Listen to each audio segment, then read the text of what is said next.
Hi, I'm Andrew Shaw, host of the Driven Mind podcast, where we talk to amazing people who are at the intersection of human behaviour and elite performance. I'm delighted to welcome Bevis Moynan to this inaugural episode. Founder of Magenta Coaching Solutions, he has been successfully developing coaches and helping elite performers transform mindset and develop emotional resilience for over 15 years.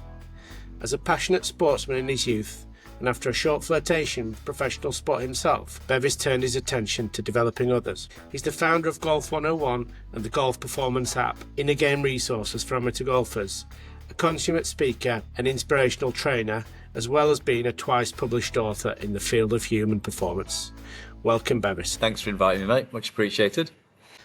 So I want you just to give us a bit of background, a bit of history of your career, why you started Magenta, and how that evolved into you focus on an emotional resilience.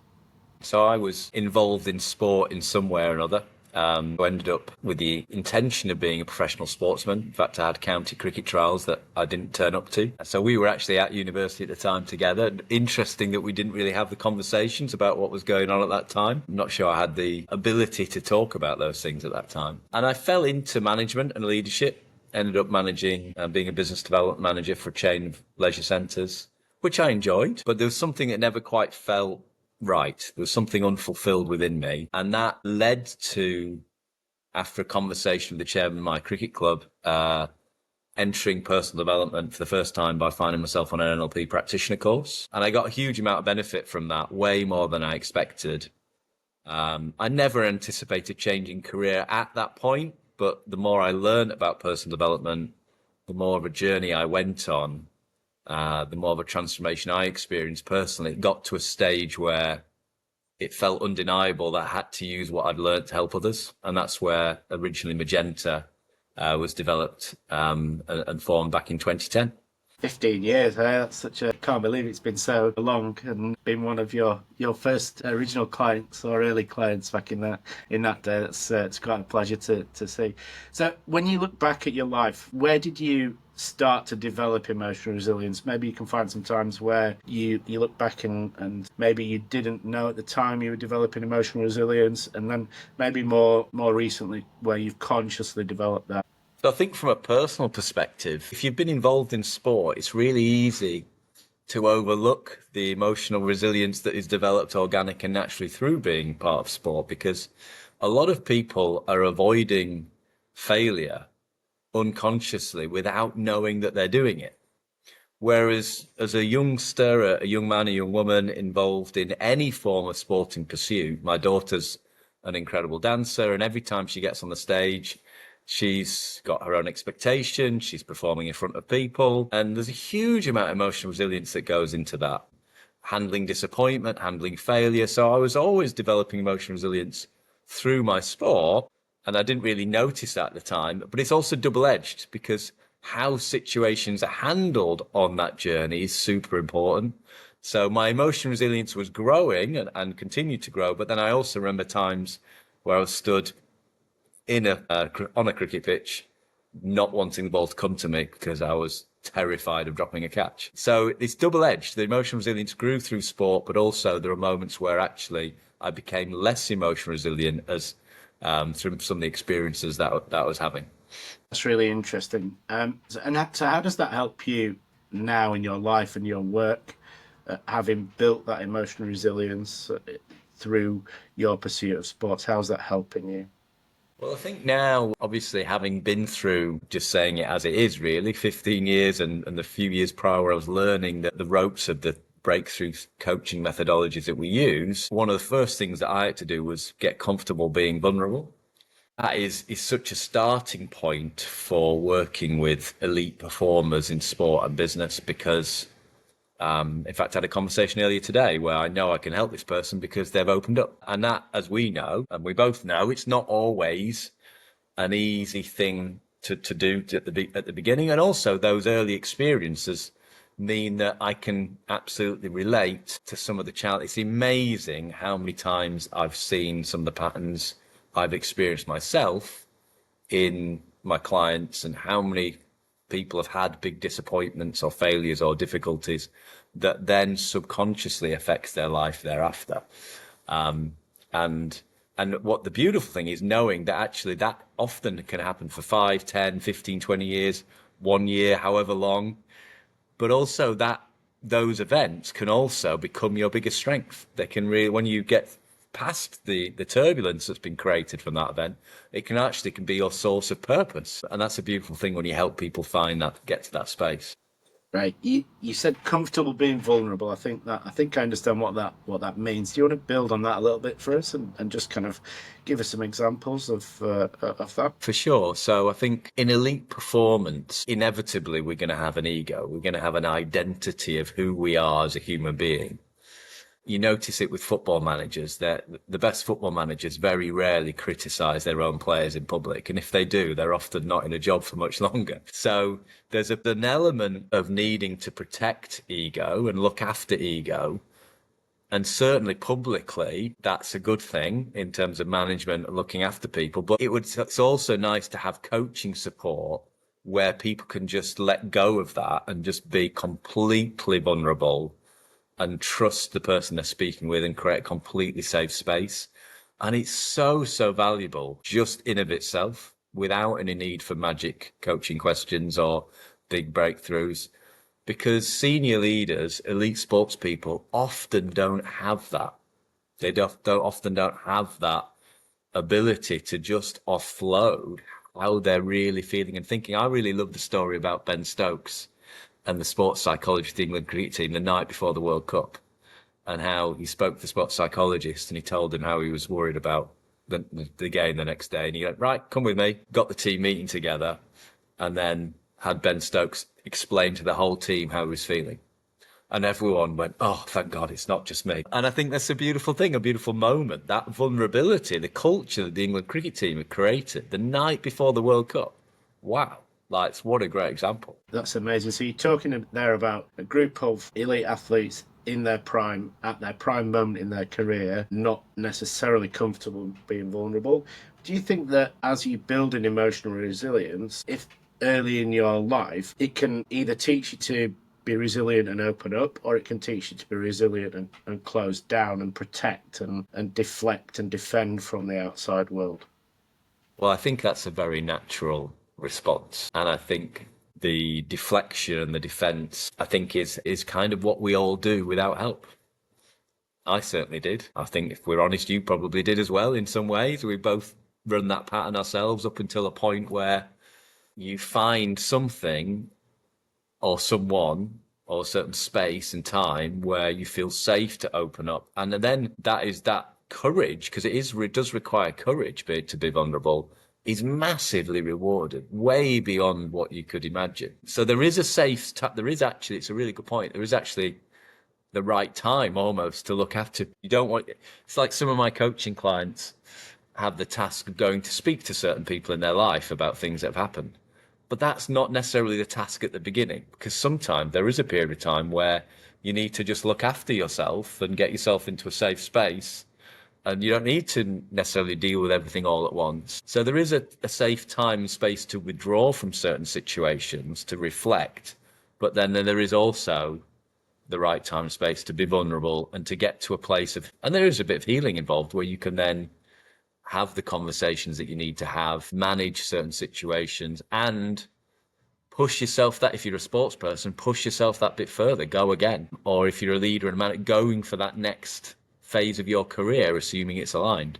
As a coach, and maybe this is the nuance of being a great coach, but how do you know, or how do you and your coachee know when it's the right time to withdraw and just protect versus the right time to properly step into that discomfort zone or the stretch zone or that elite performance zone that we talk about to drive that positive change?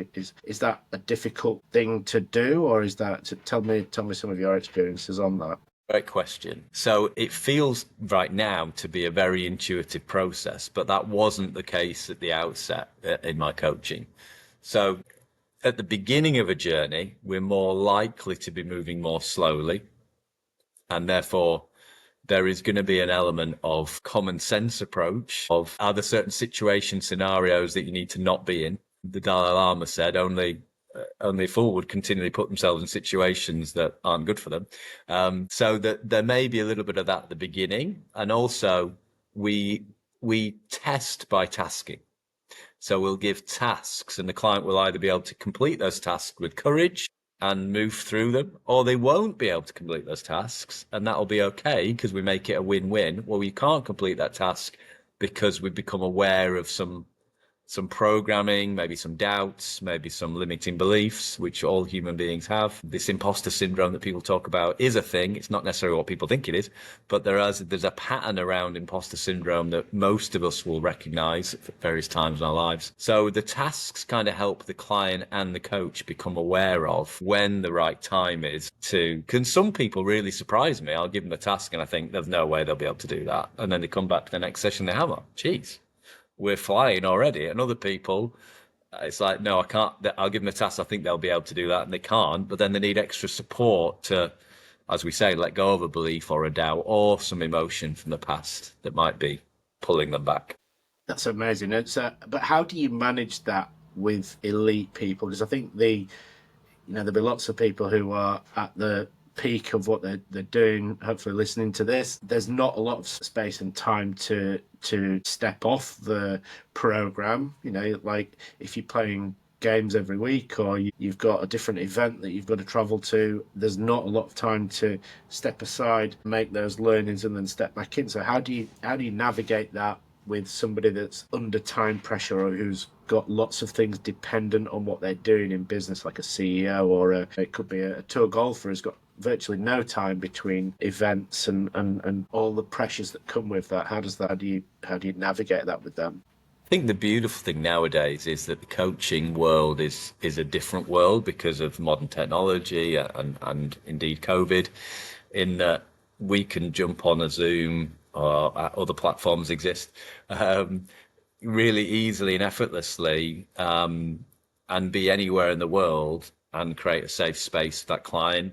You're quite right, especially I've got some experiences, working with elite golfers. Sometimes we have to slow that journey down a little bit because actually what a golfer wants from me the night before a tournament is very different from what he wants or she wants from me in between tournaments. And we have to be mindful of that.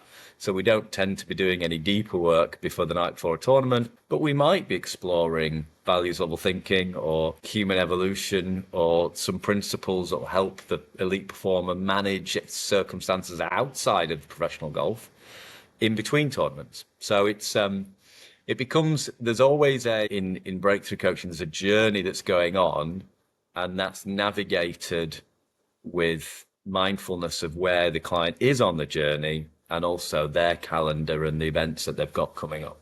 Having a shared understanding of where you both are on the journey as a coach and as an elite performer is an important thing.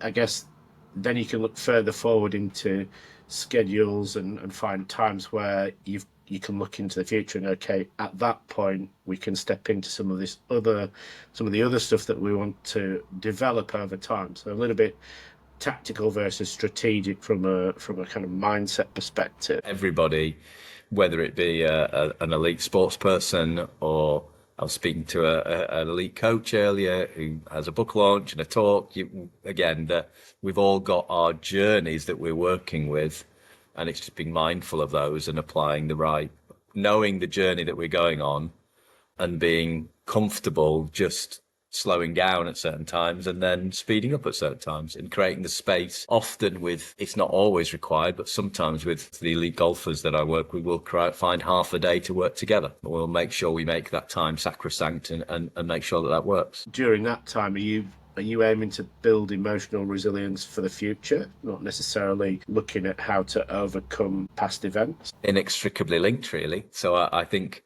there's the letting go of the past and letting go of the emotions and the beliefs and the doubts that we know we've both benefited from hugely. And the other thing about sport is those doubts can come up tournament to tournament. You remember one particular part of the journey, working with a golfer, just gone from playing in wet Wales to their next tournament in fast, fiery Valderrama. And all of a sudden, all the confidence that they had hitting the ball off the tee in Wales disappeared almost overnight when playing in Valderrama. Same golfer, mindset had shifted. So the dealing with doubts and uncertainties is both, I think, dealing with the past and helping the client be more resilient for the future. And then, of course, we've got the enhancing part of this where we're talking about mental rehearsal, developing.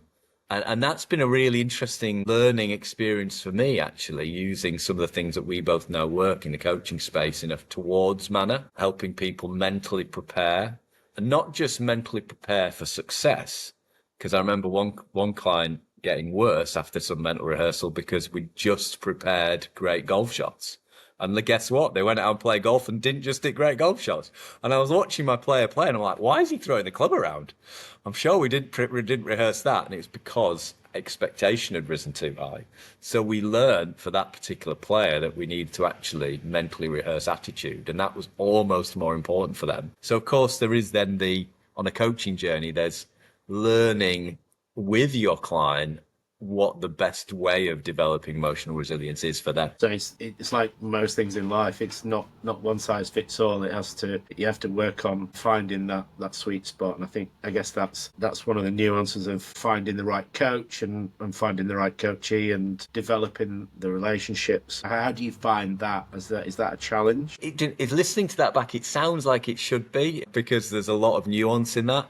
But strangely, the right clients tend to find the right coaches. I don't necessarily want to get too philosophical or, dare I say, even spiritual around that, but 15 years of experience and thousands of hours of coaching experience, you just tend to find that the right client will find the right coach at the right time. And hopefully, like say, some people will listen to this, some people it will resonate with some people and help people consider their next steps and who they want to work with going forwards.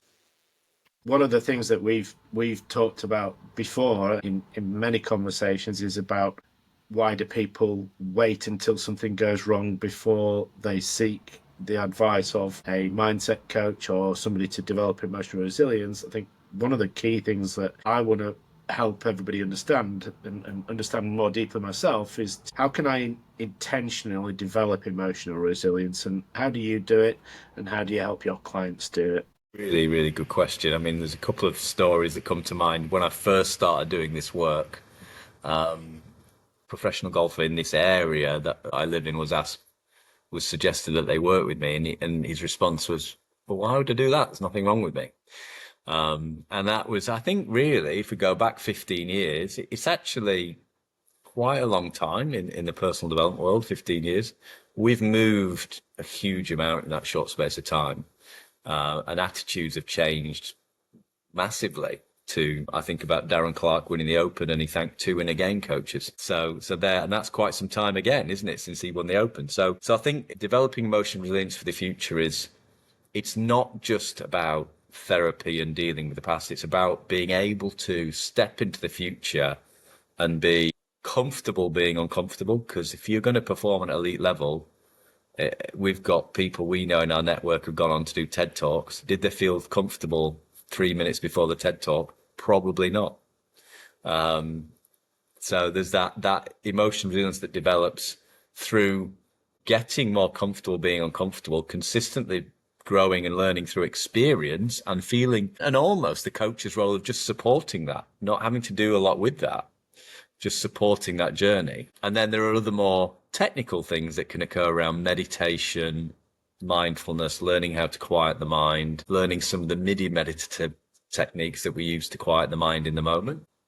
So again, and finding what works for the individual, because there's also lots of work around breath work that can be completed. Absolutely. I think that's such an important thing. I want to just go back to what you said at the start of that answer about preparing people for being out of their comfort zone or being in that discomfort zone. I think what I'm understanding here is that developing emotional resilience is not necessarily about foreseeing circumstances or preempting experiences that may go wrong or things that may happen, but much more about saying, okay, this is this is new, this is discomforting. How do I bring myself back to a position where I can cope with that? Am I hearing that correctly? Is that a good summary? I think tennis is a good example of that. Novak Djokovic is quite well documented, talking about how he manages himself when triggered during games, during points, and because that is part of life, isn't it? And what I think one of the things that really separates out elite performers from the majority of society is that ability to manage themselves when they've been triggered by something. And if you're going to perform at an elite level, that is going to happen. And part of it is not expecting it. I think a lot of society don't expect it to happen. I need to stay safe. I need to stay comfortable. And it's weirdly, there's almost this, it sounds perverse for many people, but this enjoyment of the discomfort. So there's a reframing of it as actually kind of, you'll hear people, that's why I play. Well, hang on a minute, you play so you make yourself feel uncomfortable. Well, yeah, because they actually enjoy it. And they enjoy being in contention because of the heightened senses that go on at that time.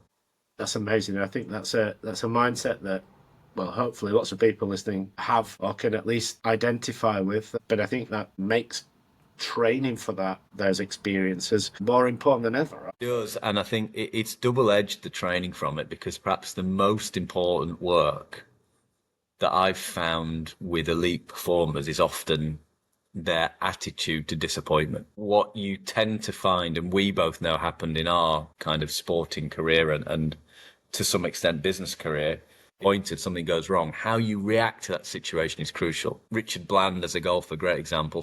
I don't know the exact number, I'm probably going to misquote this, 479 tournaments before he won. I mean, phenomenal. What an incredible example of perseverance. And what other sport do you play that many events and without a win? So, and again, Roger Federer, that famous quote of he only won 55% of his professional tennis points, which again is bonkers when we think about it. So that handling of disappointment is so key, because there are going to be disappointments. Elite sport and elite business is not always going to go the way that you want it to go and the way our mind and our ego thinks it should go. So it's that managing disappointment is really important so that we can go again without the past perception of failure getting in the way. A great example recently with Rory with the Masters win, and I think everybody could relate to some of the discomfort he was going through on that back nine. Totally. It's been a while since I've felt nervous for somebody else, but you saw how much losing the US Open last year to Bryson on that last green was like almost broke him, and to see somebody that's looks so strong in tears on TV is quite hard to watch. And then I think I felt really great for him to want to be able to come back from that. Do you think he went to a place where he worked that out after last year's US Open, or do you think he'd already pre-prepared for that? Obviously, I don't know. I'm not 100% sure, because obviously I've got no access or direct access to Rory's camp. But what I know for sure is I did notice something different in his conversations around this year's Masters and previous tournaments. And one of those differences was that he was actually directly referencing working with somebody on sports psychology. So that's great, because I hadn't, up until that point, heard him talk about that.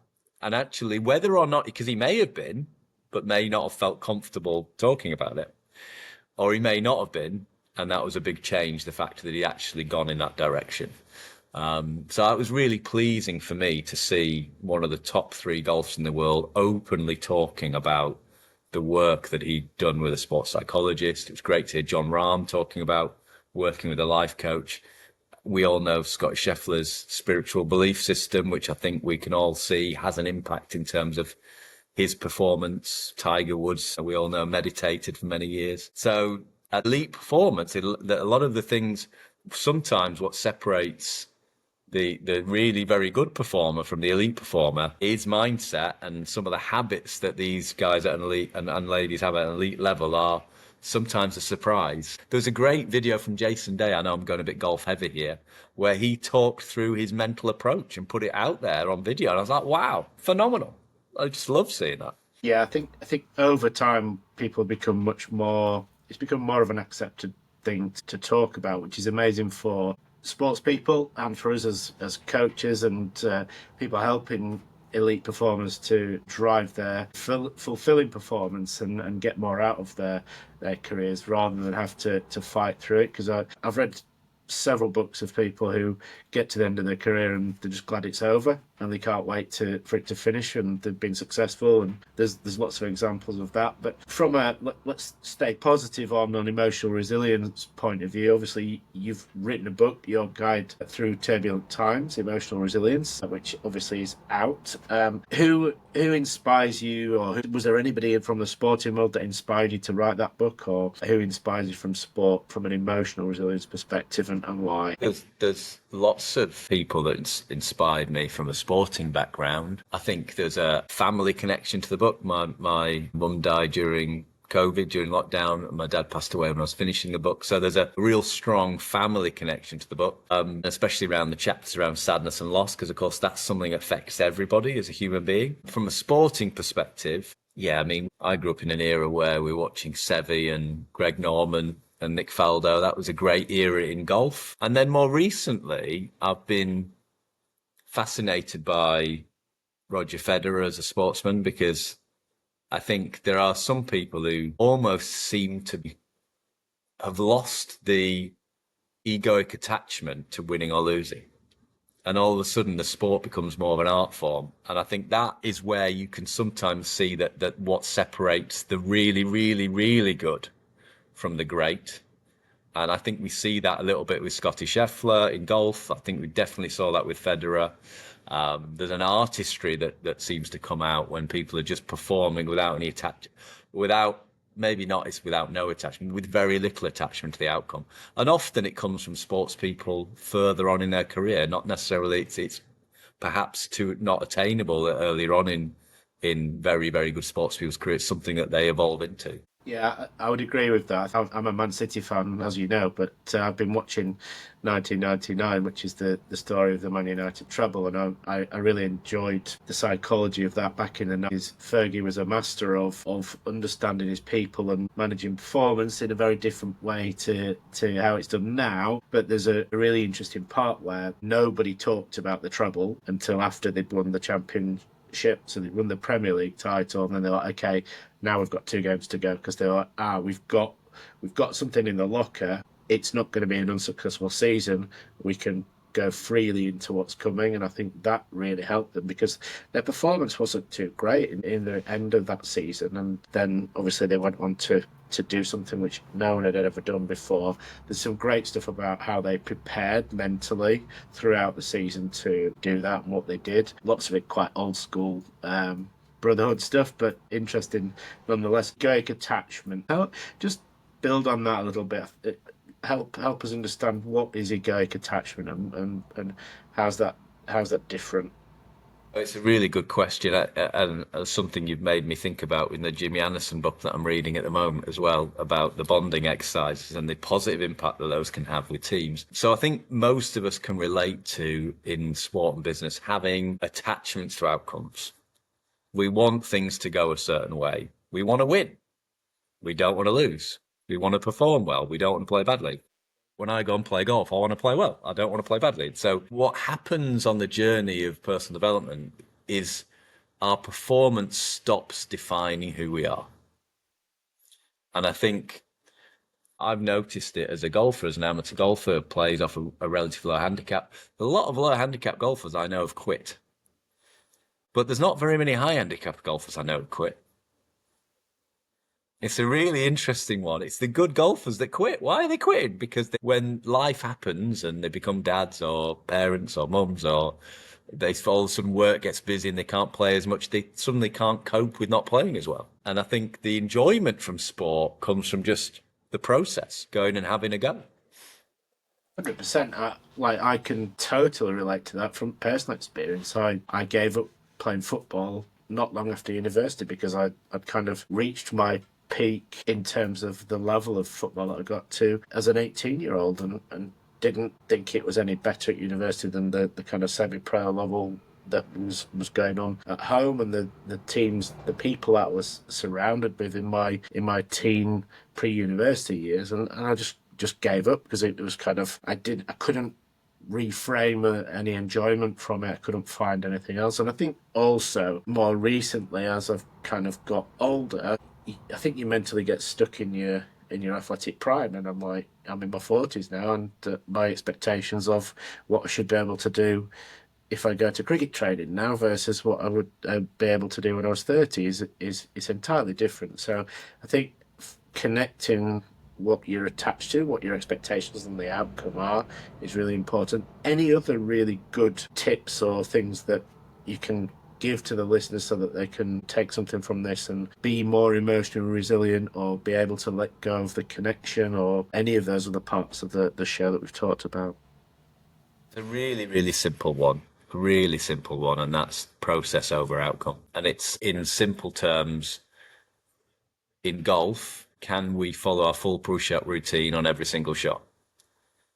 And actually, that's more difficult than people think, because there's lots of societal conditioning around golf and pace of play and all this sorts of stuff that can get in our own head. So if we just follow your full process, and maybe we've got a way of managing our state on the course, that'll make a massive difference. As a batsman, can we have a process before and in between deliveries?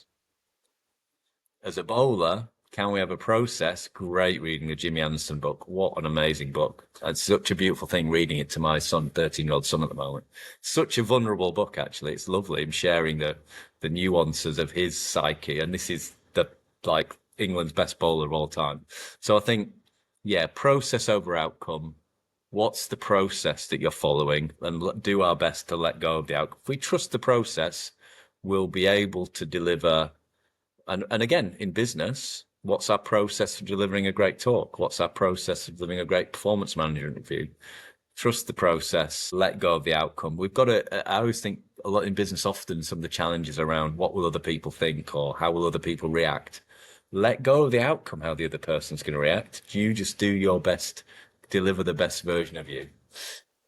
So I think focusing on what you can control is the process. The outcome is partly derived from what you do as an input, but you can't control the absolute result. It's like you can't control whether you win or lose a football match, especially when two great teams go up against each other. I think one of the joys of being a Man City fan is listening to Pep Guardiola over the last 9 or 10 years. He's very focused. The process, did they play the best game? Did they do well? Win, lose or draw. And actually, when it comes out and they've won and they've not followed their process, he gets a little bit angry about that, as well as being quite humble in defeat. I think because we're not always going to get the result that we want. It's quite hard to do that, but the result that we don't expect or we don't want, I guess that's the one that we need to be able to let go of quite quickly and move on from. And that's really what we talked about before, which is our kind of discomfort around a bad result and how we move past that. And I think that's where that emotional resilience, building the bank of emotional resilience, can help us. If we can always take forward a learning from when things haven't gone well, or we don't perceive them to have gone well, as we both know, that learning process, as one of my coaches or our coaches says, is just action and learning. So there's no real failure, and disappointment's only a perspective. So if we can just take that action and learn from it, then we'll keep moving forwards. We as human beings, we get quite long careers. We get quite long sports careers, really. Some people would say they're short, but there's lots of learning opportunities. And even if it's a 10-year professional football career, if each game, each training session is a learning opportunity, lots of learning opportunities. Excellent. That's amazing. So a couple of things before we wrap up. I just wanted to ask you, why is emotional resilience what people should focus on and not different things, or why is that an important part of what they focus on? And what do you think happens in an elite environment if we don't focus on that? What happens if we don't cultivate emotional resilience over time? I think for me, most human self-sabotage comes from acting as if the way we're thinking and feeling is right. What we know with a little bit of neuroscience is we're only ever processing 134 bits of information out of 2 to 11 million. So the way we're seeing it is just the way we're seeing it. And if we're not feeling good, we can rest assured we're not thinking clearly. So when we act out of real uncomfortable emotion, like anger or fear, that's when we self-sabotage our life. Using golf's analogy, that's when the caddy gets sacked or the coach gets sacked, or there's an argument with the wife or whatever, or the partner. So we want to be resilient enough to know that that's just the way we're thinking and feeling at the time. Take a breath, take a step. And the same with fear, because fear often, and especially if anybody's parents listening to this, because as young people, sport and business, it's a great opportunity to develop emotional resilience, but there's also opportunities where fear can get in the way of us doing something we really want to do. So the more we learn about that, the more we can avoid self-sabotage, and that helps us keep learning. And it helps us avoid the stickiness of some of the discomfort of the deeper emotions like embarrassment, humiliation, shame, guilt, regret, that is the sort of stuff that people end up suffering from. And that's why we might quit our sport or decide not to go for that next job opportunity. For me, emotional resilience is so important. And of course, there are some universals in life: grief, loss. These are things that do not get talked about enough, but yet affect everybody. So for me, that's why it's so important. And yeah, if we don't pay attention to it, and I mean this from a personal perspective as well as from my own perspective, it's really easy in the personal development world to go, oh, I've nailed this. I've got off on the ladder of enlightenment and here I am. And we both know that just life isn't like that. It's learning it's an ongoing journey. It was a lovely thing having a conversation with somebody the other day who was referring back to completing one of our courses and being on a high and what a journey he's been on since then. But for him to just open up and be honest and go, yeah, actually, I'm not quite at my best at the moment. I'm not in a bad place, but I've just stopped paying attention to some of the things I was paying attention to 3 years ago. So it's an important thing it doesn't mean you have to work harder to either. I know that sounds odd. It's not something you strive at. It's just committing to a level of development around becoming more aware. And that's what really emotional resilience is out. It's about developing awareness. Using two of the coaches I know phrases: awareness brings change, and awareness also benigns conflict. If we've got higher awareness, we'll also have much less conflict in our life. So yeah, that's a very long-winded answer. You can tell I'm quite passionate about it. It's certainly a subject that's close to my heart. Excellent. Of that passion, let's talk about what's exciting you at the moment. What have you got going on that's super exciting in your space? So a couple of things. So Emotional Resilience, Your Guide Through Turbulent Times is going to be a trilogy. So there's another 2 books to follow in that space. So that's exciting. Congratulations. That's definitely exciting. We're developing a golf app for amateur golfers. So MYP, Mind Your Performance, is going to be out at some point this year. So that's also exciting. And I'm always excited to train coaches and to work with elite performers. That's something that somebody asked me recently: what is it you do that stretches yourself? It kind of, what am I doing that stretches me? And I realised actually every day is stretching in a lovely way, because all of the coaching, the training of other coaches, writing, developing apps, it feels like there's a nice mix of helping other people, but also the creative. I'm really enjoying having that time to create as well, which is lovely. That's amazing. You're doing amazing work. I hope you continue to help people's lives evolve, whether they're elite performers or coaches. It's a pleasure to be sharing some of your journey and seeing you go on that. One final thing I'm going to ask you is one piece of advice for anybody that's listening, how to, in the sphere of emotional resilience, what one piece of advice would you give? I would if someone's listening to this, there's a reason why they're listening to it. I think I would say be curious, be open, and when the opportunity emerges to buy a book around emotional resilience or to have a coaching session, or just say yes to it, just surrender to life a little bit and go, yeah, you know what, I'm going to look in that direction, because the personal development rewards from opening up a little bit and being more vulnerable are huge. So just say yes to that. There's, like I said, there'll be a reason why people are listening to this. So just take that next step, whatever it is. Okay, that's amazing. If people want to take that next step with you, how can they reach you? And if they want to purchase the book, where do they find your book, or the first issue of your book? Yes, yeah, which again, like I say, is exciting. So the book's really easy to find on Amazon. So Emotional Resilience, Your Guide Through Turbulent Times can be easily searched on Amazon. And I'm always welcome contacts on LinkedIn for those who are on LinkedIn. Our business is Magenta Coaching Solutions, so people are more than welcome to find us there as well. Amazing. I hope this has been useful for anyone that's listening. It's been lovely for me to have this conversation with you, and a great way to kick off our new podcast, the Driven Mind podcast. So, Bevis, Moynan, it's been a pleasure. Thank you so much for joining us.